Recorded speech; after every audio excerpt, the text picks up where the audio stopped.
Election कमिशनला केला असेल तो नल अँड व्हॉइड ठरवला जावा।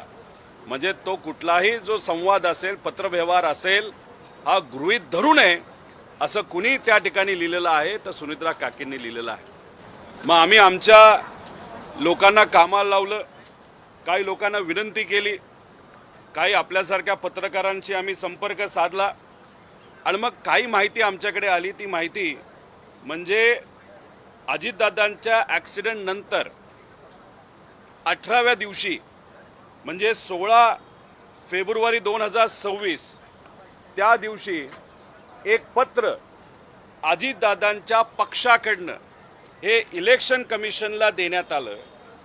त्याच्यामध्ये सह्या कोणाकोणाच्या आहेत? प्रफुल्ल पटेल, सुनील तटकरे आणि ब्रिजमोहन श्रीवास्तव अशा 3 लोकांच्या सह्या आहेत। आणि त्या सह्या कशावर त्यांनी केलेल्या आहेत? एक तर त्यांनी खोटं सांगितलं की त्यांचे जे कॉन्स्टिट्यूशन आहे, एक प्रत्येक पक्षाचं कॉन्स्टिट्यूशन असतं, हे बदलण्यात आलेलं आहे आणि त्याच्यामध्ये जे कार्याध्यक्ष असतील, नॅशनल वर्किंग प्रेसिडेंट यांना पक्षाचे पूर्ण अधिकार त्या ठिकाणी दिले जातील। म्हणजे अजितदादांना जाऊन फक्त 18 दिवस झाले होते आणि 16 फेब्रुवारीला हे पत्र इलेक्शन कमिशनला सुनित्रा काकींना न सांगता, पार्थला न सांगता, बाकी आमदारांना विश्वासात न घेता हे या 3 नेत्यांनी, खास करून प्रफुल्ल पटेल आणि सुनील तटकरेंनी ही ताकद त्या पक्षाची आणि पूर्ण अधिकार जे अजितदादांकडे होते ते पूर्ण अधिकार हे प्रफुल्ल पटेलांना या पत्राच्या माध्यमातून त्या ठिकाणी दिलं गेलं। जे सुनित्रा काकींना कळलं असावं म्हणून त्या राष्ट्रीय अध्यक्ष झाल्यानंतर त्यांनी लगेचच्या लगेच तिथं त्या ठिकाणी पत्रव्यवहार केला। आता याच्यामध्ये आपण जर बघितलं तर अजितदादा हयात असताना, अजितदादा जिवंत असताना अजितदादांच्या घराबाहेर ब्लॅक मॅजिक केलं जातं। कदाचित नाशिकचाच जो भोंदू बाबा आहे त्या माध्यमातून दादांच्या घराबाहेर तिथं काळी जादू करण्याचा प्रयत्न, नाही तर पूजा करण्याचा प्रयत्न त्या ठिकाणी होतो। मग ती काळी जादू नाही तर तो जो काय पूजा आहे त्याच्या मागे करण्याचं कारण म्हणजे पक्षावर कंट्रोल यावा असं काय होतं का? त्यानंतर 28 तारखेला दुर्दैवी अजितदादांचा ॲक्सिडेंट झाला का घातपात झाला याची चर्चा आणि ते आम्ही सर्वजण शोधतच आहोत। पण योगायोग बघा, दुसऱ्या दिवशी म्हणजे 2 दिवसात पियुष गोयल साहेबांचं स्टेटमेंट येतं। काय स्टेटमेंट येतं? की प्रफुल्ल पटेल हे अजितदादा पक्षाचे राष्ट्रीय अध्यक्ष झालेत। ठीक आहे, त्यानंतर ते बोलले की मी चुकून बोललो, पण क्रमवारी बघितलं तर कुठंतरी असं दिसतंय प्रफुल्ल पटेल, सुनील तटकरे आणि काही मोठे इतर पक्षाचे नेत्यांमध्ये कदाचित ह्या सगळ्या गोष्टी आधीच ठरल्या होत्या। आणि मग या आधीच सगळ्या गोष्टी ठरल्या होत्या, आधीच जर ठरलं होतं की पक्षाचा कंट्रोल घ्यायचा, तर मग जेव्हा अजितदादांची अंत्यविधी होत होती तेव्हा प्रफुल्ल पटेल आणि सुनील तटकरे तिथे आले। काय हेती गुण तिथे आले होते? त्याच्या मागे 27 तारखेच्या बैठकीचा पण काय हेतू होता? का डिले केलं गेलं? हे कुठं ना कुठंतरी त्या ठिकाणी तपास केला गेला पाहिजे असं आमचं त्या ठिकाणी मत आहे। त्यामुळे हे सगळे डॉक्युमेंट सोशल मीडियाच्या माध्यमातून मी आपल्यापर्यंत आणेलच, पण हे कुठेतरी सिद्ध होतं की प्रफुल्ल पटेल आणि सुनील तटकरेंना पक्षाचा ताबा घ्यायचा होता। कारण का अजितदादा हयात असताना जे फालतू खर्च होते, नरेश अरोरावरचा खर्च असेल, इतरही काही खर्च असतील, काही गोष्टी पार्टीमध्ये चुकीच्या पद्धतीने होत होत्या, काही लोकांचं कर्तृत्व नसताना सुद्धा त्यांना मोठी मोठी पदं पक्षामध्ये दिली होती आणि मग दादा कार्यकर्त्यांचं, आमदारांचं ऐकत होते। पण ह्या लोकांचं ऐकत नसल्यामुळे मग ह्या लोकांनाच कुठेतरी असं पाहिजे होतं का की अख्खी पार्टी आपल्या कंट्रोलमध्ये त्या ठिकाणी यावी आणि मग अजितदादांचा ॲक्सिडेंट होणं, पार्टीचा कंट्रोल करण्याचा प्रयत्न त्या ठिकाणी करणं, सुनित्रा काकींना हे सगळं कळणं। आता सुनित्रा काकींना मला एवढंच त्या ठिकाणी सांगायचं की राजकारण लय वंगाळ झालेलं आहे। अवतीभोवती जी कोणी लोक आहेत त्यांच्याबद्दलची काळजी आपल्याला घ्यावी लागेल। कार्यकर्ता, पदाधिकारी, आमदार हे आपल्या सर्वांसाठी महत्त्वाचं आहे। आणि मला जे कळतंय अधिवेशनामध्ये दादांच्या ॲक्सिडेंटबद्दल एक दोन आमदार सोडले तर कुठलाही आमदार तिथं बोलला नाही, कारण सुनील तटकरे आणि प्रफुल्ल पटेल यांनी सांगितलं होतं की अजिबात दादांच्या ॲक्सिडेंटबद्दल त्या ठिकाणी तिथं बोलायचं नाही. जय पवार सुद्धा प्रेस कॉन्फरन्स घेणार होते, ती प्रेस कॉन्फरन्स का नाही झाली? जय लढणारा आहे, शेवटी पवार आहे, मराठी माणूस आहे, पण मग त्याचा आवाज दाबण्याचा कुणी प्रयत्न करतंय का? ती प्रेस कॉन्फरन्स का होत नाही? ह्या सगळ्या गोष्टीकडे बघितल्यानंतर आमचं मत आहे की कुठंतरी हा कट आधीच रचला गेला होता का? त्यानंतर पार्टीवर कंट्रोल करण्याचा हा कुठला तरी हेतू काही लोकांचा होता का? आणि मग दादांचा ॲक्सिडेंट, मग ह्याच्यात म्हणून आम्ही सातत्याने म्हणतोय की क्रिमिनल इन्व्हेस्टिगेशन त्या ठिकाणी व्हावं, आणि क्रिमिनल इन्व्हेस्टिगेशन व्हावं यासाठी FIR होणं महत्त्वाचं आहे. जो FIR काल बँगलोरला कर्नाटकामध्ये झाला, आणि तो कालच आपण जर बघितलं तर हा इथं आता DGP महाराष्ट्राकडे ट्रान्सफर करण्यात आलेला आहे. आणि शेवटची जर आपण त्या ठिकाणी हे बघितलं तर ह्याच्यामध्ये तिथं सांगण्यात आलेलं आहे की हे सगळं आपल्याकडे आलेलं आहे, आता आपण त्याच्यावर त्या ठिकाणी कारवाई करा. म्हणजे कर्नाटकाच्या पोलिसांकडे आता हा तपास राहिलेला नाही, हा तपास आलेला आहे महाराष्ट्र पोलिसांकडे. आता महाराष्ट्र होम मंत्रालय, पोलीस या बाबतीत काय निर्णय घेतात हे या ठिकाणी आपल्याला बघावं लागेल. पण याच्या मागे, दादांच्या घातपातच्या मागे, नाही तर ॲक्सिडेंटच्या पाठीमागे काय रणनीती होती, काय कट कारस्थान त्या ठिकाणी झालं होतं आणि कुणी रचलं होतं हे बघायचं असेल तर क्रिमिनल इन्व्हेस्टिगेशन होणं हे महत्त्वाचं आहे, असं आमच्या सगळ्यांचं मत आहे. 26 फेब्रुवारीचं तुम्ही जे पत्र म्हणतात त्यात काय नेमकं म्हटलंय? कॉन्स्टिट्यूशनमध्ये बदल झालाय पक्षाच्या असं तुम्ही म्हटलं, पण इतर काय बाबी आहेत?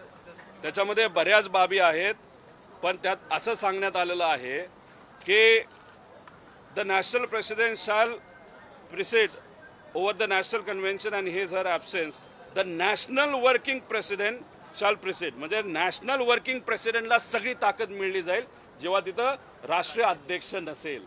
मग कोण आहे वर्किंग प्रेसिडेंट? प्रफुल्ल पटेल आहेत. मग पूर्ण ताकद कोणाला पाहिजे होती? प्रफुल्ल पटेलांना पाहिजे होती. हेच तर आम्ही सातत्याने त्या ठिकाणी सांगत होतो. त्यामुळे 13 दिवस सुद्धा झाले नव्हते, एकच पॉलिटिकल स्टेटमेंट मी त्या ठिकाणी केलं होतं. आम्ही म्हणालो होतो की त्या पक्षाचे राष्ट्रीय अध्यक्ष ह्या सुनित्रा काकीच झाल्या पाहिजे, आणि महाराष्ट्राचं उपमुख्यमंत्री पद सुद्धा त्यांनाच त्या ठिकाणी मिळालं पाहिजे, आणि सगळे कॅबिनेट मंत्रीपद जे अजितदादांकडे होते ते सुनित्रा काकींकडे गेलं पाहिजे, असं आमचं सगळ्यांचं मागणं होतं. ठीक आहे, फायनान्स आत्ता मिळालं नसेल, पण आता हे अधिवेशन झाल्यानंतर फायनान्स त्यांना मिळेल असं आम्हाला कळतंय. याच्यासाठीच आम्ही मागणी केली होती, कारण या लोकांवर, दादांचा ज्याच्यावर विश्वास नव्हता, प्रफुल्ल पटेल आणि सुनील तटकरे यांच्यावर आमचा सुद्धा त्या ठिकाणी विश्वास नव्हता, आणि म्हणूनच तिथं ते स्टेटमेंट आम्ही केलं. आणि आमदारांनी प्रेशर टाकलं, त्याच्याचबरोबर 35 आमदारांनी प्रेशर टाकलं. बाकीचे कुणी लिहिलं नसेल ती वेगळी गोष्ट आहे. त्यानंतर काही पदाधिकाऱ्यांनी प्रेशर टाकलं, म्हणून काकी ह्या राष्ट्रीय अध्यक्ष झाल्यात, म्हणून काकी ह्या उपमुख्यमंत्री झाल्यात. आणि नक्कीच उपमुख्यमंत्री होण्यामध्ये CM साहेबांचा नक्कीच मोठा वाटा आहे, आणि वरून केंद्रीय जे भाजपचे मोठे नेते आहेत त्यांचाही त्याच्यामध्ये वाटा आहे. पण राष्ट्रीय अध्यक्ष होण्यामागे फक्त कोणाचा वाटा असेल तर काही 35 आमदार आणि पदाधिकारी, ह्या लोकांना जे करायचं होतं, पक्षाचा कंट्रोल जो घ्यायचा होता, तो मात्र त्या ठिकाणी त्यांना तिथं घेतला आला नाही. जय पवार यांची पत्रकार परिषद दाबली गेली असं वाटतंय तुम्हाला? 16 फेब्रुवारीलाचं हे पत्र आहे, पण त्यापूर्वी सुद्धा असा प्रयत्न झालेला होता का? कारण तुम्ही एकूणच अजितदादांचा अपघात हे सगळं षडयंत्र होतं असा तुमचा आरोप आहे, तर हे पत्र लिहिणं हे सुद्धा पूर्वनियोजित होतं का? हेच तर मी तुम्हाला सांगतोय. 28 तारखेला अपघात होणं, 28च्या आधी ब्लॅक मॅजिकची पूजा होणं, तंत्रमंत्राच्या पूजा त्या ठिकाणी घराबाहेर होणं, 28 तारखेला ॲक्सिडेंट होणं, 2 दिवसातच पियुष गोयल साहेब तिथं बोलून जातात की आता राष्ट्रीय अध्यक्ष हे प्रफुल्ल पटेल त्या ठिकाणी झालेले आहेत. म्हणजे कुठं ना कुठं तरी हे आधीच सेटिंग झालं होतं का? आधीच बैठक झाली होती का? आधीच चर्चा झाली होती का? आणि मग तिथं येऊन डोळ्यात पाणी जे आणलं गेलं ते खोटं होतं का? कारण एवढं सगळं तुम्ही त्या ठिकाणी करणार असाल, एवढं कट कार्यस्थान त्या ठिकाणी असेल, आणि मग तुम्ही फेब्रुवारी 16ला एक पत्र देताय इलेक्शन कमिशनला, सगळे अधिकार हे तिथं जे वर्किंग प्रेसिडेंट आहेत त्यांना त्या ठिकाणी देण्यात यावे. आणि ही गोष्ट जेव्हा सुनित्रा काकींना कळाली तेव्हा त्यांनी हे पत्र त्या ठिकाणी लिहिलं, आणि स्वतः त्यांनी लिहिलेलं आहे की 28 जानेवारीपासून ते त्या राष्ट्रीय अध्यक्ष होईपर्यंत जर कोणी त्या ठिकाणी पत्र कुठलंही दिलं असेल ते नल अँड व्हाईट त्या ठिकाणी ठरवावं. म्हणजे सुनेत्रा काकींना कदाचित जी गोष्ट दादांना माहीत होती, कोणावर विश्वास ठेवायचा कोणावर विश्वास ठेवायचा नाही, हे काकींना कळलंय असं आम्हाला वाटतं. फक्त एवढंच आहे, राजकारण इतकं वंगाळ झालेलं आहे, आसपास कोण लोक आहेत हे मात्र काकींनी त्या ठिकाणी योग्य पद्धतीने ठरवावं. का लेगेसी आहे ही, अजितदादा पवारांची लेगेसी आहे, त्यांचं कष्ट आहे 40 वर्षाचं, आणि याच्यासाठीच कुठं ना कुठं तरी त्या ठिकाणी आम्ही हा मुद्दा, हा आमच्या पक्षाचा नसला पण शेवटी अजितदादांचा मुद्दा आहे, त्यामुळे अजितदादांचे कष्ट वाया जाऊ नये एवढंच या ठिकाणी या प्रेस कॉन्फरन्सच्या माध्यमातून आणि हे कागद मी जे पुढे आणलेले आहेत त्याच्या माध्यमातून या ठिकाणी मला सांगायचं.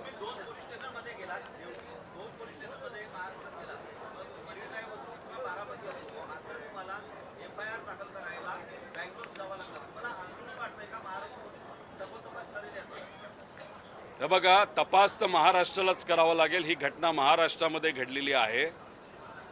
FIR घेतला जात नव्हता, आम्ही प्रयत्न केले, कर्नाटका पोलिसांनी तो स्वीकारला, 0 FIRच्या अंतर्गत तो ट्रान्सफर सुद्धा केला. आता हे इन्व्हेस्टिगेशन महाराष्ट्राकडनं व्हायला पाहिजे. आता CID तर इन्व्हेस्टिगेशन करते, CBI कधी करणार आहे हे आम्हाला तरी माहीत नाही, कारण अजितदादाच्या पक्षाला 2दा स्मरणपत्र त्या ठिकाणी द्यावं लागलं. आणि मग अशात जेव्हा केव्हा योग्य दिशेने हा तपास जाईल तेव्हा या FIRचा तिथं उल्लेख नाही ते FIR मध्ये ज्या गोष्टी दिलेल्या आहेत त्याच्या पद्धतीनेच इन्व्हेस्टिगेशन हे त्या संस्थेला करावं लागेल, हे मात्र खरं आहे. जय पवार यांची जी पत्रकार परिषद होणार होती, सगळेच पोलीस खराब असतात असं समजून चालणार नाही. आपले DG चांगले अधिकारी आहेत, काही पोलीस चांगले आहेत, ठराविक मोजकेच काही पोलीस सत्तेतल्या लोकांसारखं त्या ठिकाणी बोलतात, ते मात्र नीट करणार नाही. पण आम्हाला कळतच ना कोण खरं आहे आणि कोण वाईट आहे, कोण करते आणि कोण नाही करत. जे करतात त्यांचं नाव आम्ही सकारात्मकच घेतो, जे नाही करत लोकांना आम्ही त्यांची नावं काढून सांगू की हे असे असे आहेत. जय पवारांची पत्रकार परिषद होणार होती, ती दाबली गेली का? तुमचं त्यांच्याशी काही बोलणं झालंय? सुनील तटकरे आणि प्रफुल्ल पटेल आणि काही भाजपच्या नेत्यांनीच कदाचित ती प्रेस कॉन्फरन्स दाबली आहे VSRला वाचवण्यासाठी. कुठं अजून काही पुरावे कोणाच्याच हातात येऊ नये असा प्रयत्न हा काही बलाढ्य शक्तीच्या माध्यमातून त्या ठिकाणी केला जातोय. त्यामुळे हे बोलायला काय हरकत नाही की जय पवारांची प्रेस कॉन्फरन्स होऊ नये अशी सुनील तटकरे, प्रफुल्ल पटेल आणि भाजपच्या काही नेत्यांची इच्छा आहे. प्रश्न एवढाच आहे की दबावाच्या खाली जय पवार हे दबतील का अजितदादा जसे होते की लढायला तयार तसे ते लढतील, एवढाच मात्र फरक आहे. तो जय पवारांच्या माध्यमातूनच आपल्याला कळेल.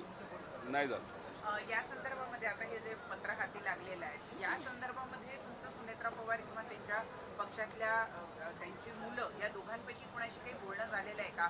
अशा पद्धतीनं जर पक्षच एक्वायर करण्याचा प्रयत्न जर केला जात होता, अजूनही ती मंडळी त्यांच्या आजूबाजूलाच आहे. बघा, कुठलाही निर्णय घेत असताना एक धाडस लागतं. निर्णय घेताना उगाचच उशीर घेऊन निर्णय घेऊन चालत नसतं, लगेच त्या ठिकाणी घ्यायचा वाटत असतो. आता ह्याला बरीच कारणं देतील की मग पक्ष कसा चालवायचा, कसं करायचं, काय. आता गोड बोलायला ते माहीर आहे. आता या बाबतीत सुमित्रा काकी काय करतात त्यांचा तो पक्ष आहे, फक्त ह्या गोष्टी त्यांच्यासमोर याव्यात, त्यांच्यापर्यंत ही माहिती यावी, कदाचित आलीसुद्धा असेल, कार्यकर्त्यांना या गोष्टी कळाव्यात. आणि अजितदादांच्या ॲक्सिडेंट मागे हे कटकारस्थान म्हणजे 28ला ॲक्सिडेंट झालेला 2 दिवसात भाजपचा मोठा नेता म्हणतो प्रफुल्ल पटेल झाले अध्यक्ष, म्हणजे राष्ट्रीय अध्यक्ष, आणि मग नंतर हे कागदपत्र, म्हणजे कुठं ना कुठं तरी पक्ष अजितदादांच्या ॲक्सिडेंट नंतर ताब्यात घेण्याचा प्रयत्न केला का अजितदादांच्या आधीच कट कारस्थान त्या ठिकाणी प्लॅन केलं गेलं आणि त्याचाच भाग म्हणजे अजितदादांचा ॲक्सिडेंट होता. असे बरेच काही प्रश्न आहेत. जोपर्यंत इन्व्हेस्टिगेशन योग्य पद्धतीने होत नाही तोपर्यंत आपल्याला काहीच कळणार नाही. निवडणूक आयोगामधल्या आणखीन एका पत्राचा प्रामुख्यानं उल्लेख समोर येतोय. दादा गेल्यानंतर लगेचच त्याच रात्रीपासून विलिनीकरणाच्या नावाखाली किंवा आपल्या अजित पवारांच्या पक्षातले जे आमदार आहेत त्यांच्या सुद्धा संपर्क साधला जात होता आणि त्यामुळं अशा वेळेला अजित पवारांचा पक्ष हा शरद पवार यांचा पक्ष एक्वायर करेल या भीतीपोटी हे अधिकार देण्यात आले होते असं सुद्धा एक अँगल आहे म्हटलं जात आहे, त्यांच्याकडनं म्हटलं जाईल. पवार साहेब बोललेत का त्याबद्दल कधी? सुप्रियाताई कधी बोलल्यात का? मी काय बोललोय का? फक्त जे इतर आमचे सर्व नेते आहेत अजितदादांबरोबर चर्चा काय झाली ही त्या ठिकाणी सांगत होते. आता याच्यात आमच्याकडे पण बरेच पुरावे आहेत, पण आम्ही तो विषय पुढे आणत नाही, कारण का राजकारण आम्हाला त्या विषयाचं करायचं नाही. आणि विलिनीकरण हे दादा असताना ठरलं होतं, दादांनी ते ठरवलं होतं, दादांकडे बघून ते त्या ठिकाणी होत होतं आणि दादासाहेबांकडे बघून करत होते. आज दादाच नसतील तर विलिनीकरण हा प्रश्नच राहिलेला नाही. त्यामुळे आम्ही त्या विषयावर कुठंच बोलत नाही. आणि राहिला प्रश्न, त्यांना जर उद्या जाऊन, आता बघू कोण त्या बाबतीत काय बोलतंय, त्यांनी जर काय खोटेपणा लोकांसमोर तिथं आणला की असं झाली चर्चा, तशी झाली चर्चा, त्या दिवशी झाली जेव्हा दादांचा ॲक्सिडेंट झाला, मग आमच्याकडे पण काही गोष्टी आहेत. आम्ही सुद्धा खरं काय घडलं हे लोकांसमोर त्या ठिकाणी आवडून फक्त त्या घटनेचं राजकारण होऊ नये एवढी दक्षता त्या ठिकाणी आम्ही सर्वजण घेतोय. दादा, तुम्ही एक महत्त्वाचं पत्र आणलं, पण ते पत्र असं आहे की राष्ट्रीय अध्यक्ष होण्यापूर्वीचं पत्र आहे. आता दुसरी एक माहिती अशी समोर आहे किंवा अशी एक चर्चा आहे की ज्या दिवशी त्या राष्ट्रीय अध्यक्ष झाल्या त्या दिवशी जे मिनिट्स पाठवण्यात आले होते निवडणूक आयोगाला, त्याच्यामध्ये प्रामुख्यानं राष्ट्रीय अध्यक्ष / राष्ट्रीय कार्याध्यक्ष अशा पद्धतीनं अधिकार मिळण्यासाठी एक प्रयत्न करण्यात आला होता. हे खरं आहे का? आणि या संदर्भात तुमच्याशी काही माहिती आहे का तुम्हाला? नाही, याबद्दलची माहिती मला अजूनपर्यंत आलेली नाही. पण जी गोष्ट त्या कन्व्हेन्शनमध्ये नाही तर त्या बैठकीमध्ये ठरलीच नसेल तरीसुद्धा काही ऑफिसच्या कार्यालयाच्या लोकांना हाताशी धरून जर स्लॅश नाही तर काही विषय नाही तर थोडंसं लिखाणात बदल करून जर काही गोष्टी इलेक्शन कमिशनला पाठवल्या असतील तर तो फ्रॉड आहे. त्या पक्षामध्ये तो फ्रॉड झाला असं आपल्याला म्हणावं लागेल. आणि काकींना आता ह्या सगळ्या गोष्टी नवीन असल्यामुळे काकींचा जे काही नवीनपणाचा फायदा हा तिथे असणारे मोठे नेते म्हणजे प्रफुल्ल पटेल, सुनील तटकरे हे त्या ठिकाणी घेतात असं आपल्याला म्हणावं लागेल. आता या सगळ्या गोष्टींमध्ये त्यांना कुठल्या इतर मोठ्या पक्षाचा वर्धास्त आहे का हे येत्या काळामध्ये आपल्याला बघावं लागेल. निवडणूक आयोगामध्ये तुमचं जे भांडण चालू होतं निवडणूक आयोगामध्ये, ते राष्ट्रीय अध्यक्ष अजित पवार यांच्या विरोधात चालू होतं. आता सुनेत्रा पवार राष्ट्रीय अध्यक्ष आहेत. आपली जी पहिली भूमिका होती पक्ष मिळण्यासंदर्भातली ती कायम राहणार आहे का? तुम्ही या संदर्भातली नव्याने याचिका केली आहे का? नाही, याच्यासाठी तुम्ही बघितलं असेल तर आम्ही कुठंच त्या ठिकाणी फॉलोअप करताना दिसत नाही. म्हणजे सुप्रीम कोर्टमध्ये हा मुद्दा चालला असला तरी आम्ही स्वतः जाऊन डेट द्या, डेट लावा असं कुठंच तिथं त्या ठिकाणी म्हणत नाही. याच्यावरूनच काय गोष्टी तुम्ही समजून घ्या. अशा वातावरणामध्ये, अशा काळामध्ये, अशा पद्धतीने प्रेशराईज करणं, कोर्टात जाणं, डेट लावून घेणं, डेट लागावेत यासाठी प्रयत्न करणं हे काय आम्ही त्या ठिकाणी केलेलं नाही. 6 महिने त्या ठिकाणी जाऊ द्या, मग नंतरचं नंतर त्या ठिकाणी बघू. शेवटी साहेबांची तब्येतसुद्धा जेव्हा ही घटना घडली त्यानंतर भावनिक झाल्यामुळे साहेबांची तब्येतसुद्धा आपण सगळ्यांनी त्या ठिकाणी बघितलेली. आता तब्येत खूप चांगली आहे आणि मग याच्यानंतर राजकारण हे आम्ही त्या ठिकाणी चर्चेत आणू. पण आत्तापर्यंत राजकारणाबद्दल कुठलीही चर्चा आमच्या पक्षामध्ये त्या ठिकाणी झालेली नाही. सर्वात जास्त तटकरेंवरती सुई अटकते संशयाची. त्यानंतर तो पायलट जो जिवंत आहे त्याला अमेरिकेत हलवण्यात आलं असं सूचना माहिती. विषय एवढाच आहे की कोणाकडे सुई जाती हे इन्व्हेस्टिगेशन केल्यानंतरच आपल्याला कळेल. जर इन्व्हेस्टिगेशन नाही तर तपासच होणार नसेल तर आपल्याला कुठं काय कळणार आहे. आता ती सुई तटकरेंकडे जाते, प्रफुल्ल पटेलकडे जाते, पायलटकडे जाते, VK सिंगकडे जाते, DGCAच्या कुठल्या अधिकाऱ्याकडे जाते, का ती माझ्याकडे येते, का ती खालून फार मुख्यमंत्र्यांपर्यंत पास वरपर्यंत जाते, हे आज आपल्याला बोलता येणार नाही. विषय एवढाच आहे, इन्व्हेस्टिगेशन प्रॉपरली त्या ठिकाणी होणं अतिशय महत्त्वाचं आहे. एवढंच माझं त्या ठिकाणी म्हणणं आहे. आणि कोणाला कुठेही हलवता येत नसतं. तो रोहित सिंग नावाचा जो कोणी मालक होता त्याला आता एक टप्प्याटप्प्याने त्याचे जे काही विमान आहेत ती विमानं मात्र अमेरिकेला हलवण्यासाठी सुरुवात केली. ते डॉक्युमेंटेशन सुरू केलेलं आहे. पण शेवटी एवढी मोठी ताकद VK सिंगला आणि VSRला जर वाचवत असेल याच्यावरनं समजून घ्या. दादाचा ॲक्सिडेंट झाल्यापासून आत्तापर्यंत 80 ते 90 कोटी रुपये VSRला या महाराष्ट्र सरकारली त्या ठिकाणी दिलेलं आहे. हीच ती सरकार ज्याच्यामध्ये अजितदादांचा पक्ष आज सत्तेत आहे आणि हीच ती सरकार ज्याच्यामध्ये अजितदादा उपमुख्यमंत्री असताना त्यांचा ॲक्सिडेंटमध्ये मृत्यू झाला आणि ज्या कंपनीमुळे मृत्यू झाला त्या कंपनीला या सरकारने 90 कोटी रुपये अजितदादांचा ॲक्सिडेंट झाल्यापासून दिलेत. याच्यावरूनच काय गोष्टी तुम्ही समजून घ्या. कर्नाटकमध्ये जो FIR दाखल झाला ती काँग्रेसची सत्ता आहे तर इथे काही तांत्रिक अडचणी आहेत असं महाराष्ट्र सरकारवर विश्वास नाहीये का मग तुमचा? कर्नाटकमध्ये होतो आणि मग वर्ग महाराष्ट्रात होतो.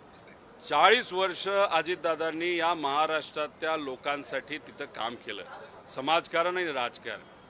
अजितदादांचा ॲक्सिडेंट जेव्हा झाला तेव्हा उपमुख्यमंत्री होते आणि मग ॲक्सिडेंट झाल्यानंतर FIR करणं हे महत्त्वाचं असतं. कारण का क्रिमिनल तपास जर आपल्याला करायचा असेल तर FIRमध्ये ज्या काही गोष्टी नोंदवल्या जातात त्या पद्धतीने FIR होतो.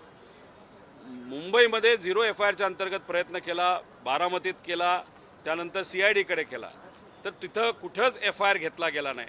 त्याच्यावरच समजून घ्या की काही लोकांवर आमचा आता विश्वास राहिलेला नाही.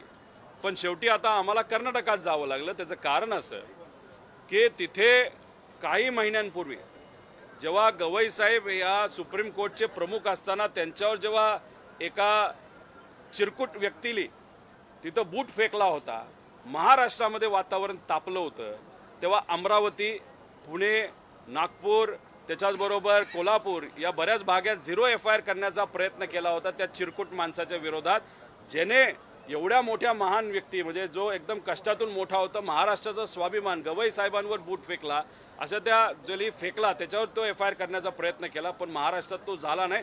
झाला कुठं तर तो कर्नाटकात झाला. त्यामुळे राहुल गांधींजींना मी जेव्हा त्या ठिकाणी भेटलो होतो त्यांनी कुठंच काही म्हणजे सगळा विषय समजून घेतला. फक्त त्यांनी एक स्टेटमेंट त्या ठिकाणी केलं की जिथं तुला न्याय मिळू शकतो अशा राज्यात तू प्रयत्न का करत नाही. आणि मग गवई साहेबांचा रेफरन्स घेऊन त्यावेळेस जर तिथं न्याय मिळाला असेल, 0 FIR झाला असेल तर आपला सुद्धा होईल या हेतूतून परवा मी तिथं गेलो आणि माझा FIR झाला आणि तो ट्रान्सफर सुद्धा झाला. DGP महाराष्ट्र यांच्याकडे आता हा FIR येऊन पडलेला आहे.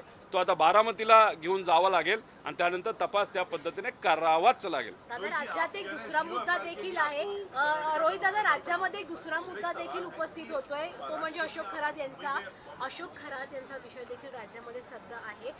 गोपीचंद पडळकर यांनी आज आरोप केलाय जयंत पाटलांवर की जयंत पाटलांना रक्ताने अंघोळ अशोक खरात यांनी घातली होती. ही टीका तुम्ही आता अरे पोलीस प्रशासन कोणाकडे आहे? तपास कोण करतंय? SIT सरकारलीच लावली. तुमच्याकडे फोटो आहे, तुमच्याकडे व्हिडिओज आहे, तुमच्याकडे सगळंच काय करा प्रसिद्ध सगळं येऊ द्या टीव्हीवर, आम्हालाही कळू द्या. हे बघा त्यांचा तिथं राजकीय वाद आहे. त्यामुळे पडळकर हे जयंत पाटील साहेबांचं नाव खराब करण्याचा प्रयत्न त्या ठिकाणी करत आहेत आणि त्याच्यात काही लोकांचे फोटो आहेत. ते काही सामाजिक कार्यक्रमामध्ये एकत्रित येऊन कोण साईडला उभं हे कोणालाच काही माहीत नसतं. त्यातले ते फोटो आहेत हे आपण सगळ्यांनी त्या ठिकाणी बघितलं. काल मुख्यमंत्री साहेबांनी सुद्धा त्या बाबतीत सांगितलं. आता ह्याच्यामध्ये आमचं एकच मत आहे की जे पुरावे आता मुख्यमंत्र्यांकडे आलेले आहेत, आता तुम्ही काल एक पुरावा बघा, काही लोक राजकारण करण्याचा प्रयत्न करत होते, पाणी कुणी दिलं हे कुणी दिलं, पण आता भाजपचं सरकार असताना 1.5 कोटीचा निधी त्याच भाजपच्या एका नेत्याने तिथं त्या मंदिराला जिथं हा भोंदू बाबा बसतो त्या मंदिराला त्या ठिकाणी दिलं. आता मग राजकारण करायचं का ह्याच्यावर? अरे पण खरं काय येऊ द्या ना. असं कुणी कधी उद्या जाऊन करू नये. राज्यात असणारे नेते या असल्या वेड्या भोंदू बाबाच्या नादी लागू नये हे जर आपल्याला त्या ठिकाणी एक एक्झाम्पल करून दाखवायचं असेल, करा अशी एखादी कारवाई की उद्या सगळेच घाबरले पाहिजे बंधू बाबाकडे, नाहीतर अशा बंधू बाबाकडे जायला. आणि असे बंधू बाबा जे महिलांवर त्या ठिकाणी अत्याचार करतात यांना सुद्धा समज बसली पाहिजे की असं करून या महाराष्ट्रामध्ये चालत नाही. हा आता संधी तुम्हाला मिळाली तर संधीचा योग्य वापर सरकारने करावा. आता काल कदाचित मुख्यमंत्री साहेब बोलत असताना पण त्यांनी ते सांगितलं, म्हणजे नरबळी म्हणजे जी गोष्ट आपण विचार सुद्धा करू शकत नाही अशी गोष्ट त्या ठिकाणी तिथं घडलेली आहे. म्हणजे हे ब्लॅक मॅजिकचाच एक भाग झाला. आणि काही लोकांशी बोलल्यानंतर त्यांचं असं मत येतं की नरबळी तेव्हा दिला जातो जेव्हा पुढचा व्यक्ती जो आहे, जो कुणी असेल, जो पॉवरफुल आहे, त्या व्यक्तीची जागा आपल्याला जेव्हा घ्यायची असते तेव्हा नरबळी दिला जातो, असं काही लोकांचं तिथं मत आहे. आता मला तो विषय कळत नाही, पण असं आता चर्चेत त्या ठिकाणी यायला लागले. त्यामुळे नरबळी दिला कुणी, कोणासाठी दिला गेला, त्याच्या मागे काय होतं का, आणि मग तसं जर बघायचं झालं तर दादांच्या ॲक्सिडेंटपर्यंत हा विषय येतो का हे सगळं त्या ठिकाणी बघावं लागेल. दादांचा ॲक्सिडेंट या काळ्या मॅजिकमुळे झाला असं आमचं मत नाही, पण काळी मॅजिक जेव्हा केली जाते त्याच्या मागे हेतू काय? हेतू जर दुसऱ्याला मारायचा आहे, दुसऱ्याला कमी दाखवायचा आहे, दुसऱ्याचं सत्ता घालवायचा आहे, तो हेतू जास्त महत्त्वाचा असतो. आणि त्या हेतूमुळेच आम्हाला असं वाटतं की ह्याच्यात इन्व्हेस्टिगेशन करत असताना डिटेलमध्ये जाऊन इन्व्हेस्टिगेशन करणं तितकंच महत्त्वाचं आहे.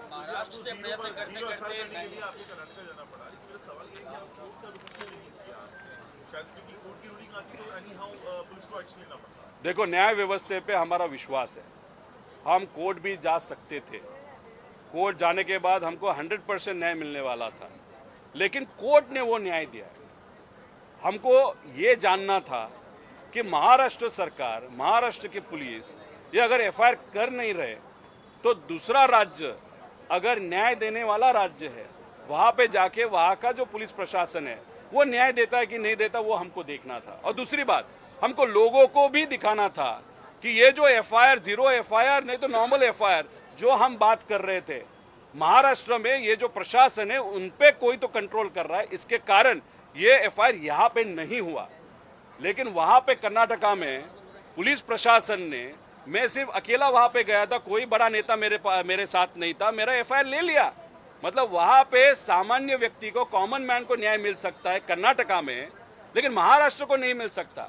इसीलिए कोर्ट न जाते हुए, कोर्ट पे विश्वास है हमारा, लेकिन कोर्ट न जाते हुए हमको एक संदेश देना था कि प्रशासन अगर अच्छा हो, अगर शासन अच्छा हो, तो काम कॉमन व्यक्ति का डेफिनेटली होता है, जस्टिस वहाँ पे मिलता है, जो कर्नाटका गवर्नमेंट ने वहाँ पे दिखा दिया।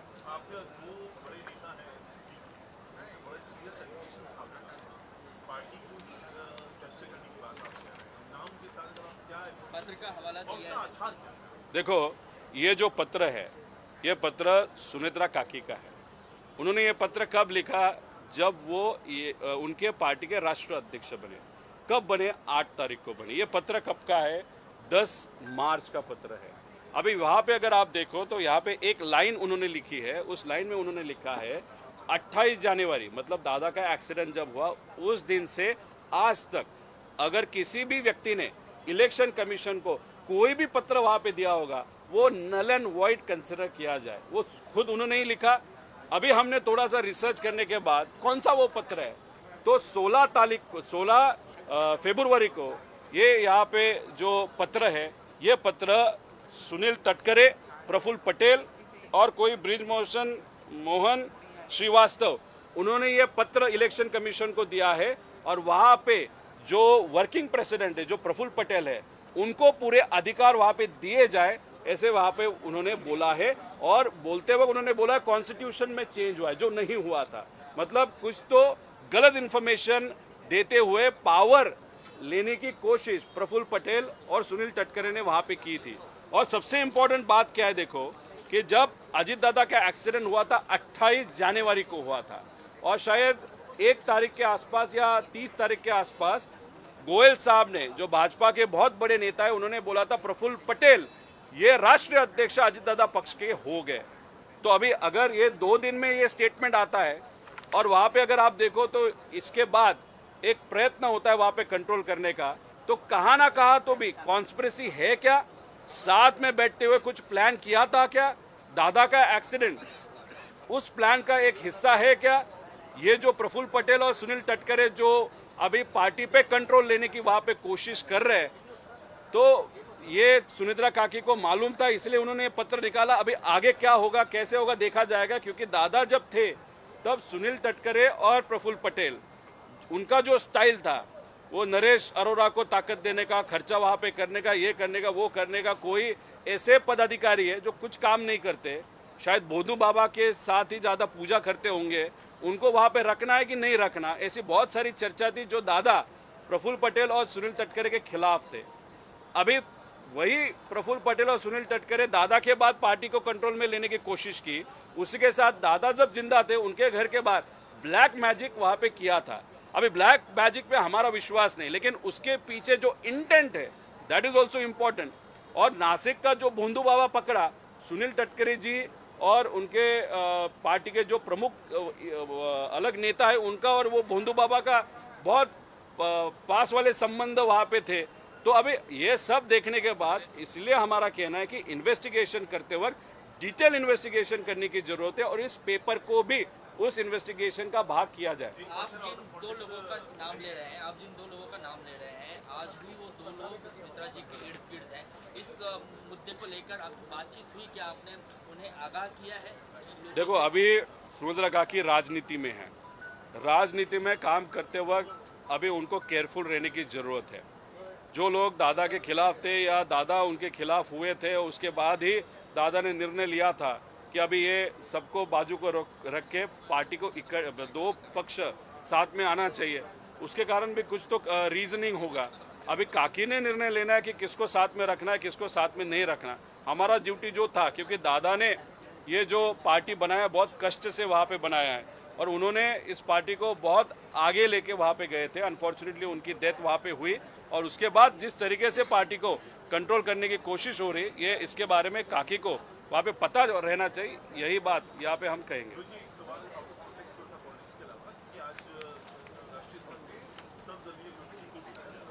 किसको? सर्वदलीय ऑल पार्टी हाँ। आज इनवाइट किया गया है।